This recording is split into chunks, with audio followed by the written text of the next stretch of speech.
ಕರುನಾಡು ಟಿವಿಗೆ ಸ್ವಾಗತ. ನಾನು ನಿಮ್ಮ ಫೈಜಾನ್. ಈ ದಿನದ ಪ್ರಮುಖ ಸುದ್ದಿಗಳು.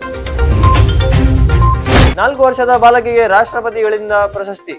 ಕೇವಲ 4 ವರ್ಷದ ತ್ರಿಷಾ ತೋಸರ್ ಅವರು ಮರಾಠಿ ಸಿನಿಮಾ ನಾಲ್ 2 ನಲ್ಲಿ ಅಭಿನಯಿಸಿದ್ದಕ್ಕಾಗಿ ರಾಷ್ಟ್ರಪತಿ ದ್ರೌಪದಿ ಮುರ್ಮು ಅವರಿಂದ ರಾಷ್ಟ್ರೀಯ ಪ್ರಶಸ್ತಿ ಪಡೆದಿದ್ದಾರೆ. ಸುಂದರ ಶೃಂಗಾರದಲ್ಲಿ ವೇದಿಕೆ ಮೇಲೆ ಹಾಜರಾದ ತ್ರಿಷಾ ದೇಶದ ಗಮನ ಸೆಳೆದಿದ್ದಾರೆ. ಖ್ಯಾತ ನಟ ಕಮಲ್ ಹಾಸನ್ ಅವರಿಂದ ಮೆಚ್ಚುಗೆ ಕೂಡ ಪಡೆದಿದ್ದಾರೆ.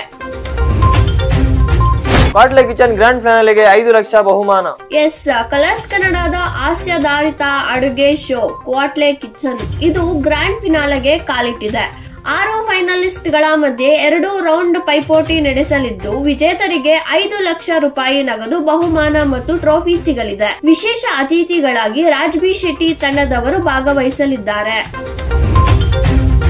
ಬೆಂಗಳೂರಿನ 2ನೇ ಏರ್ಪೋರ್ಟ್ ಬಗ್ಗೆ ಚರ್ಚೆ.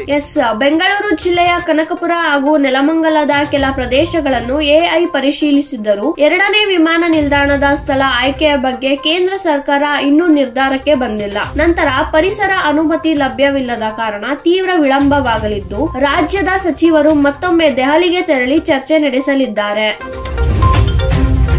ರಾಜ್ಯದ ಯುವಕರಿಗೆ ಸಿಹಿ ಸುದ್ದಿ. ಉದ್ಯೋಗ ಯುವಕರಿಗೆ ಪ್ರತಿಭಟನೆಯ ಬಳಿಕ ಕರ್ನಾಟಕ ಸರ್ಕಾರ ಪೊಲೀಸ್ ಕಾನ್ಸ್ಟೇಬಲ್ ಮತ್ತು ಪಿಎಸ್ಐ ಹುದ್ದೆಗಳ ವಯೋಮಿತಿ ಹೆಚ್ಚಿಸುವ ನಿರ್ಧಾರ ಕೈಗೊಂಡಿದೆ. ಮುಂದಿನಿಂದ ಎಸ್ಸಿ ಎಸ್ಟಿ ಹಾಗೂ ಒಬಿಸಿ ಅಭ್ಯರ್ಥಿಗಳಿಗೆ ಗರಿಷ್ಠ ವಯೋಮಿತಿ 3 ವರ್ಷಗಳ ಕಾಲ ಹೆಚ್ಚಳವಾಗಲಿದೆ. ಈ ಪ್ರಸ್ತಾವನೆ ಶೀಘ್ರವೇ ಅನುಮೋದನೆಯ ಹಂತಕ್ಕೆ ಹೋಗಲಿದೆ.